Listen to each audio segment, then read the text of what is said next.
Hello, hello, and welcome to another episode of the Unstoppable Woman podcast. I'm Amira Alvarez, your host here, and the founder and CEO of the Unstoppable Woman, where we help super high achieving women have even more in their lives, expanding what it means to be successful. So thank you so much for joining me today. I have a good one for you. We are going to be talking about the law of polarity in respects to this concept of an exquisite life, how you have an exquisite life. So I've spoken a lot about the law of polarity on this podcast.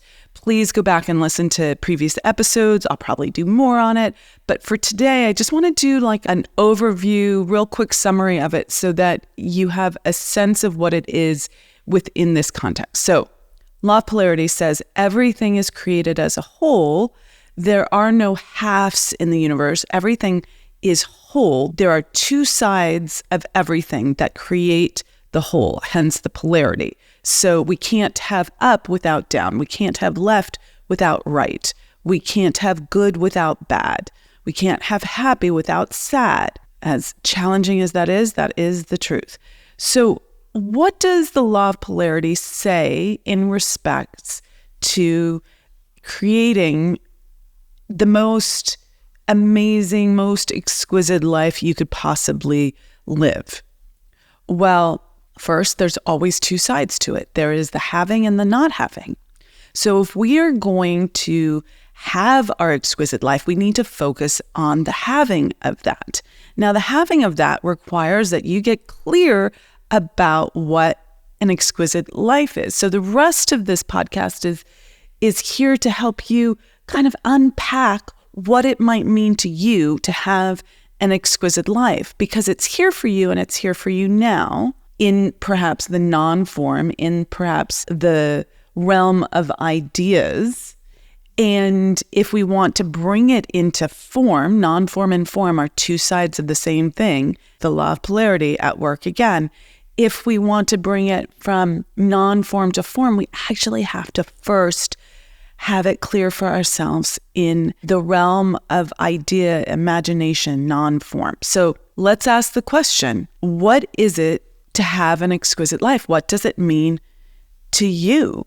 We know intuitively that it's the most beautiful, the sweetest, the most exquisite life possible. It's the pinnacle of lives. And yet, of course, we're always growing and always evolving, and there's always more. So there's a pinnacle upon pinnacle upon pinnacle. But for right now, what is the pinnacle for you? What is the most exquisite life for you? That is the sweetest, the most beautiful. And I am going to hazard an opinion. It's a very strong opinion. It's an opinion based on a lot of experience, both personal and coaching women who are excellent in achieving things in their business life, whether they're entrepreneurs or intrapreneurs, they're go-getters in the realm of business. They're very successful. They're having an exquisite life, a bigger life. So this is based on a ton of experience, and I want you to put it through your filter and see if it resonates with you. So I believe that it's a life that we imagined when we were very, very young, whether it was what we imagined because of conditioning and society, or that it was divinely given to us. We were open channels to the divine when we were very, very young, and we may have gotten a very clear signal about what our life was like that we then pushed aside, or it's something that we desired, we were called forward into based on what we saw in response to our lives, okay? And it got into our system, it got into our subconscious. And then, life comes along. We're brought up to be responsible humans, and sometimes responsibilities mean a suppression of life, creating a container that's too small for us. The growing up came, the adulting came, the consideration of others came. All of these things are not necessarily bad in and of themselves, but there's a way in which we take them to an extreme and it cuts off the flow of that life that we imagine, that we held in our hearts, that was even unconscious to us then. We just were attaching to it in our beingness when we were young. And now as we go through life as adults, we say we can't have that. That's impracticable. That's not for me. I haven't been able to create that all these years. How could I possibly create that?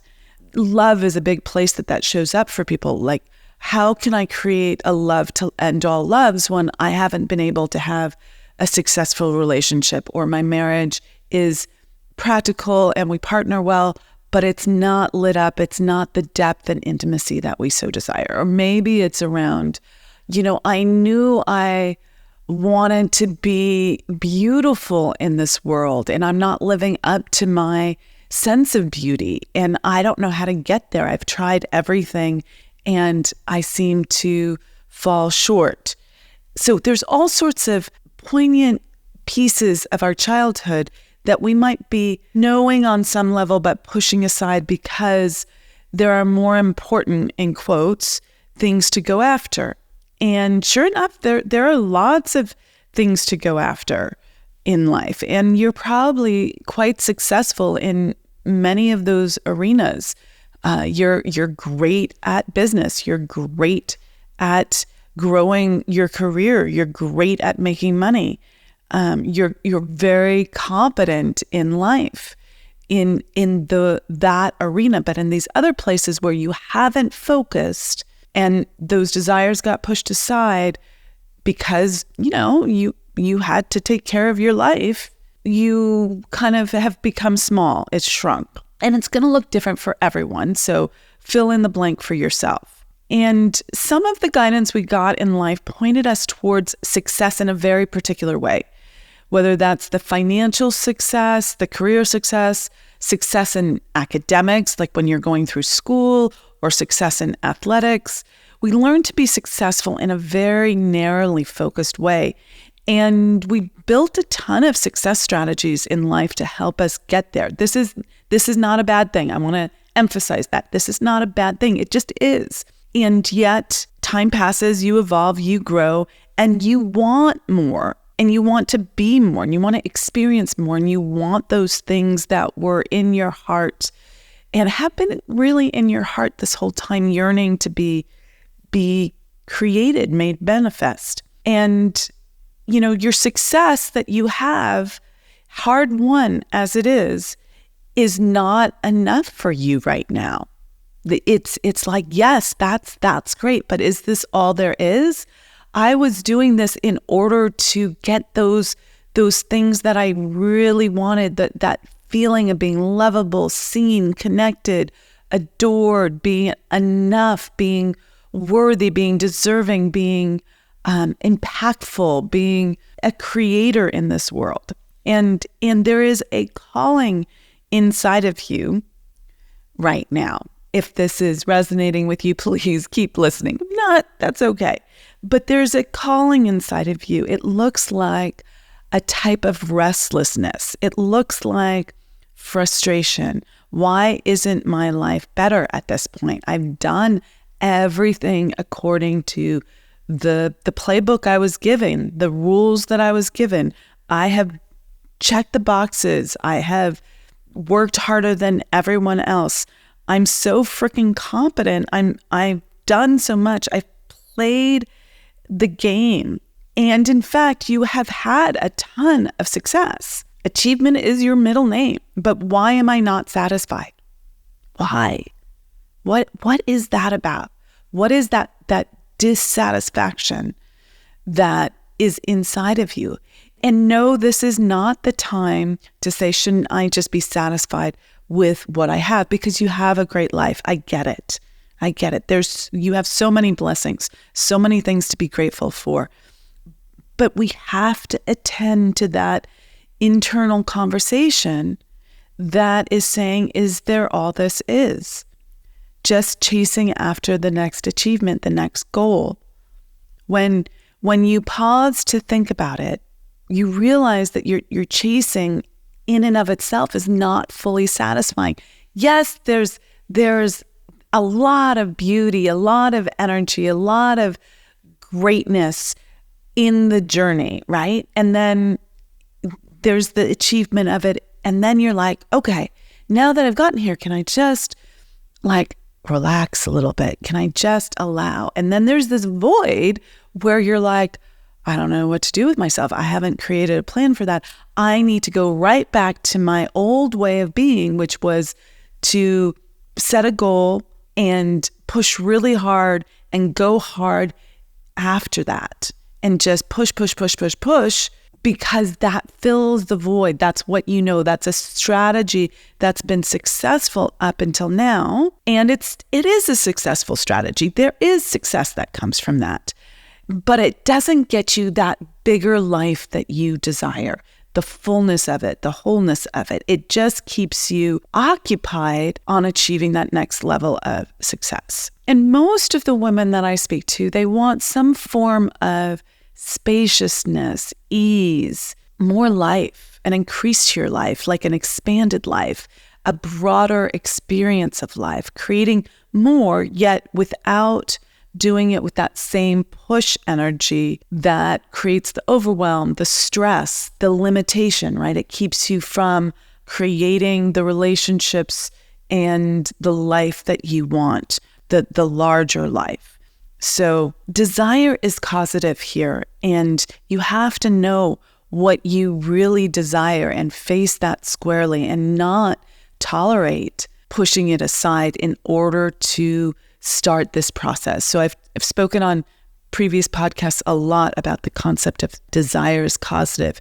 And that's really at play here, the desire for doing it differently. Instead of going after the success with that tiger chasing you, urgency, fear of dropping the ball, fear of not enough, fear of what others will think, doing it for others, not for yourself, that urgency, that stress that underlies everything. Instead of doing it that way, what if you could create the successes, plural, in your life that you wish as an uber achiever, but with a different strategy that allows for the spaciousness and the ease, okay? That's what I'm holding up for you. That's what I really would love for you to, at this point, accept as a possibility that could be something that you're able to create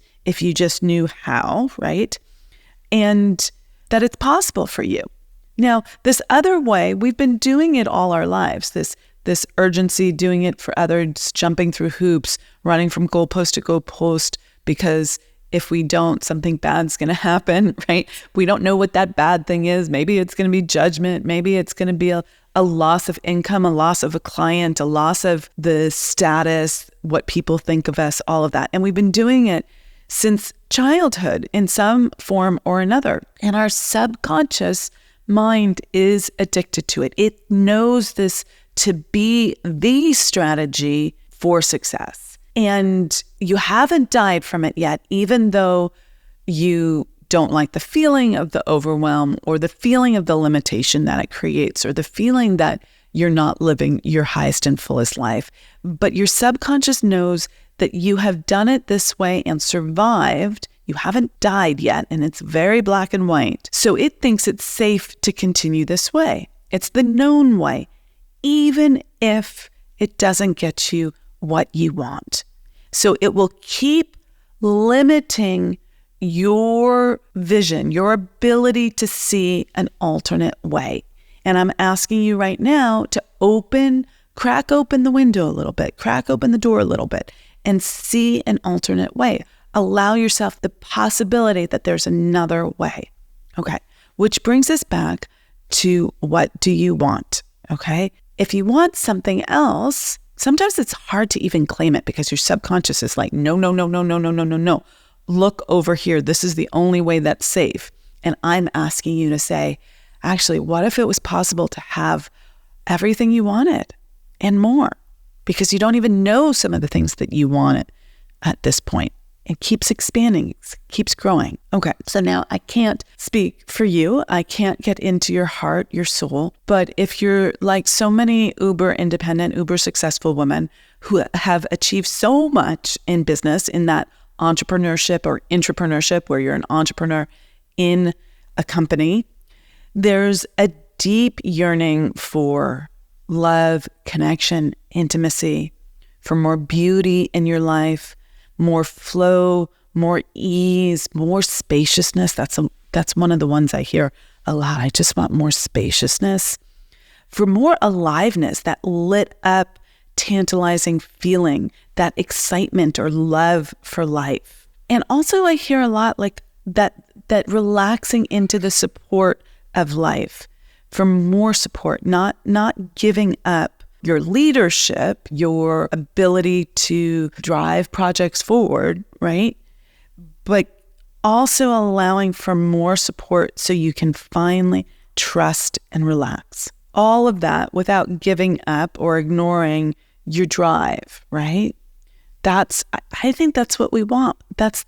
We want it all perspective. So what if you could put some of the skills that you have dialed in already, your focus, your drive, your ambition, your skill sets like around the work that you do, that level of competency and capability, your intelligence, your commitment towards what you really want, this larger, more exquisite life. What if we ignore the voice that says you can't have it all, right? How many times have you heard someone say that? Well, you can't have it all. I don't think that's true. I think that is construction that allows people who are afraid to lean into to what it takes to create it all. I think it's a way of keeping yourself safe and still not affecting your ego, if you will. If you say, well, you can't have it all, that's a way of saying, like, it's okay not to try. It's okay not to expect that. It's okay not to create it. It's okay not to expand into it. And I think we eliminate that, okay? I think that when we say that, that's really an agreement with fear, an agreement with staying small, an agreement with a society that says, don't get too big for your britches, okay? Because something bad might happen, like I might judge you. Ugh, how horrible is that, right? We don't want that. So what if you drop kicked the idea of you can't have it all, and you also drop kicked the idea of needing to be superwoman and all the attending reactivity against being superwoman, right? Because there's this thing where, okay, on one side, we're saying you can't have it all. And on the other side, we're saying, okay, you got to do it all, right? You got to be superwoman. And the way if you apply the skill set that you currently have, the go, drive, ambition, really being in your masculine to being superwoman, it's going to feel like overwhelm. You can't crowbar it. You can't force it. You can't push harder for it. That's where you're up against the 24 hours in a day. And how can you do that? And then you react against it and you say, F that noise. I'm not even going to try. People who say that you can have it all, blah, blah, blah, blah, blah. They don't know what it takes to be a woman. It's so hard, all of this. Okay, neither way works because they both come from fear. So I think I'll do another podcast in the future on both of these topics, this can't have it all and the superwoman scenario. But for now, what if you actually stepped into an alternate way of creating the outcomes in your life? What if your way, oh, look at this. What if your way wasn't working, right? It works for this, but not for the larger life that you would like to create. Okay, if you're willing to lean into that and say, okay, I don't want to tolerate that. I'm a learner. I'm someone who is always expanding and always growing. I didn't know that there was a way. What if there was a way? Okay, I'll lean into that. Okay. And I believe that this way is one that speaks to the whole woman, all of you. Okay. And I won't assume what you as an individual need or want, but So often, the desires lie in a real yearning for the deepest, most intimate kind of connection. And that kind of intimacy is, yes, with an intimate lover, with an intimate partner, that might be where you really desire it. And that is the depth and the fullness that can come from that is huge. But maybe it's also intimacy with your family, really having that full being seen and loving them and not resenting them and feeling safe, which might be a stretch for so many of you. I'm not saying that this is what you particularly want, but because I know that there is a lot of trauma from childhood that happens.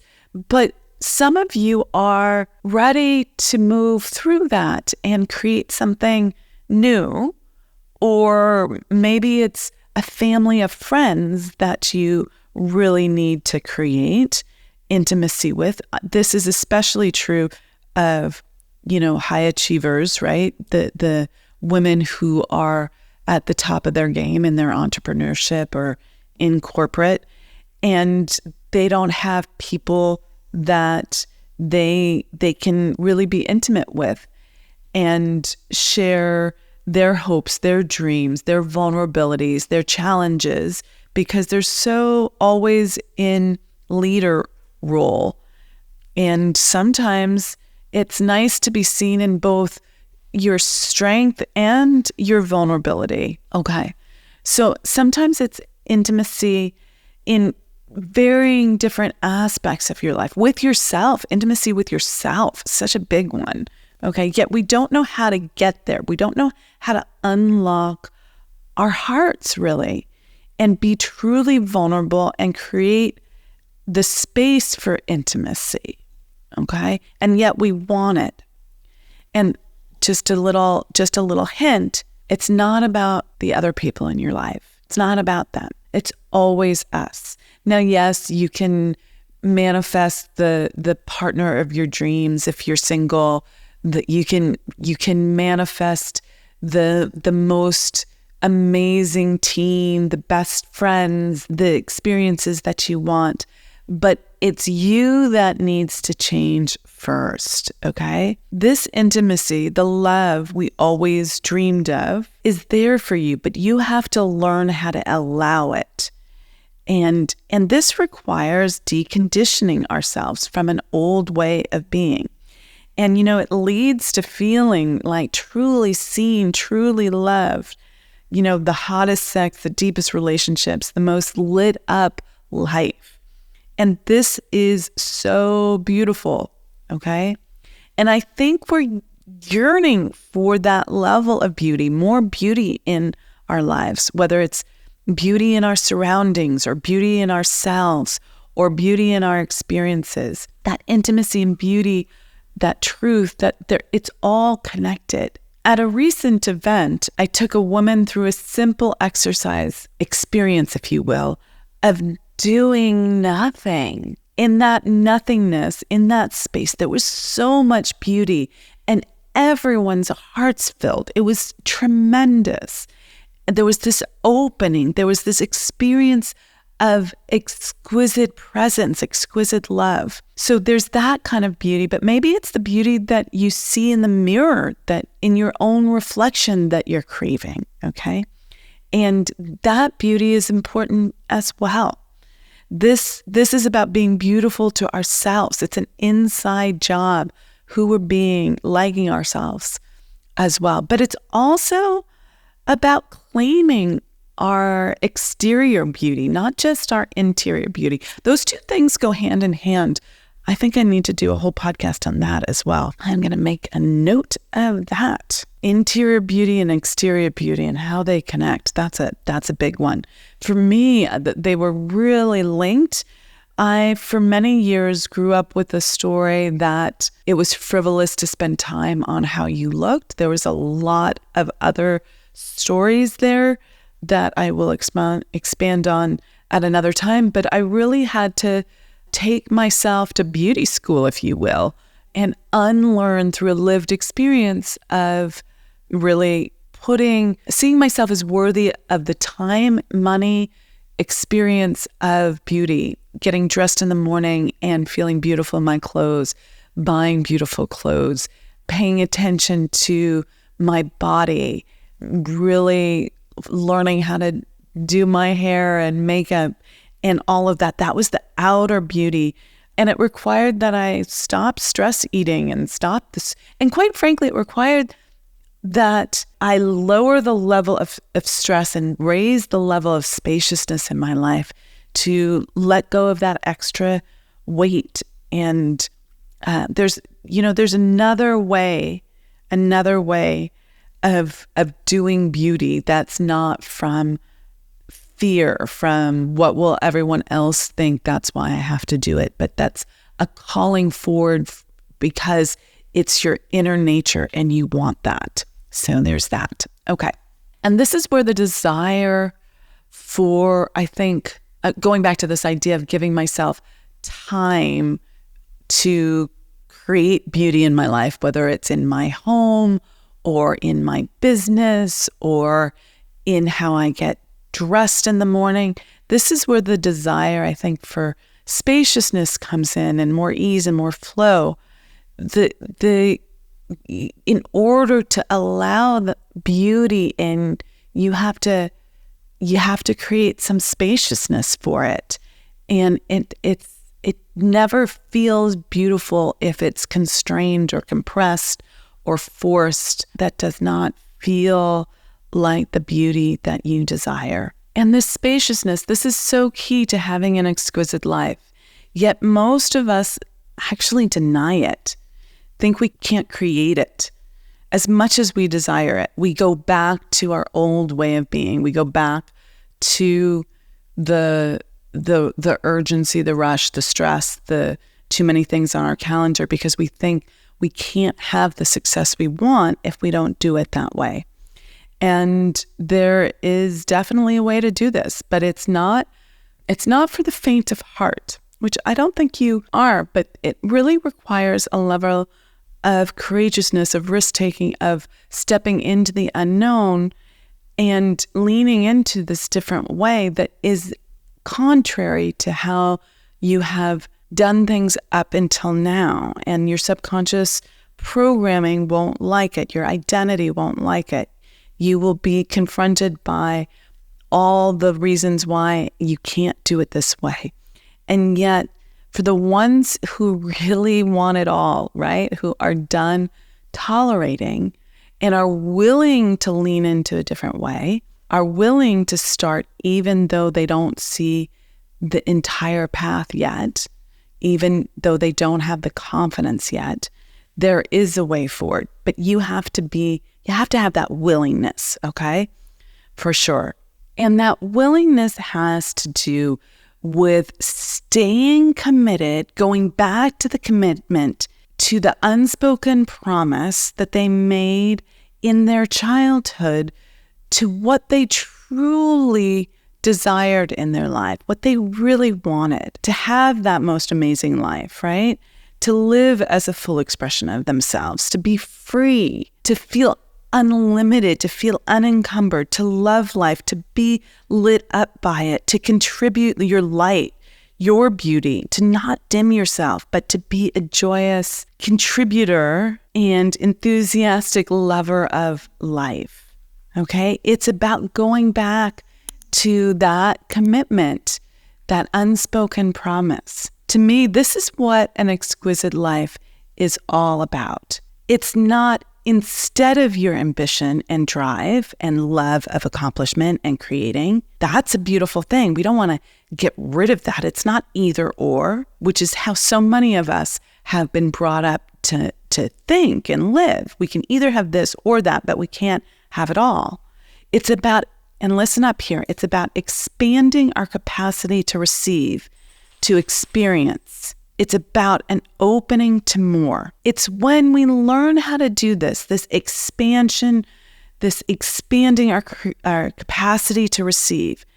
It's when we learn how to do this, how to expand our approach, how to expand our capacity and our heart, that we are able to make manifest our most exquisite life. And that's what I want to hold up as possible for you. This is like a call to action, a challenge, if you will, to stop tolerating a limited life. If you love this idea, if this is speaking to you, then I want to share with you that we are going to be putting on the Exquisite Life Plan event. And if you want to get on the wait list for that event, the URL for that is theunstoppablewoman.com/ELP for Exquisite Life Plan. So that's theunstoppablewoman.com/ELP. Because if you're a successful entrepreneur or intrapreneur who wants more in her life, I'm telling you, this is the event to be at. It's going to be like methodology meets the enchantment of Alice in Wonderland. It's for your intellect and for your senses. Both will be fed: body, mind, heart, beauty, soul. And you're going to get this map to how to create an exquisite life. It's a map to your own promised land, if you will, while leaning into the experience with other women who get you just like you, okay? So I will guide you, I will tempt you, I will lead you into the enchantment of what's possible for your life, and you will have to walk that path like walking through the enchanted forest of a fairy tale, right? You have to be that brave protagonist, the hero of your own story, and walk through that. So we'll be announcing the details and much of that shortly. But if you want to be the first to know and first to have access to the very limited number of tickets, you're going to want to get on that wait list. Okay. So add your name to it today. That's theunstoppablewoman.com/ELP. Thank you so much for being a loyal listener. Thank you for commenting, subscribing, sharing, owning your life, being committed to more and expansion. I love all of that, and I love all of you. And that's a wrap for today. I'm Amira Alvarez. I am the founder and CEO of The Unstoppable Woman, and I can't wait to have you join us again for another episode. So watch for that soon. Take care. Bye.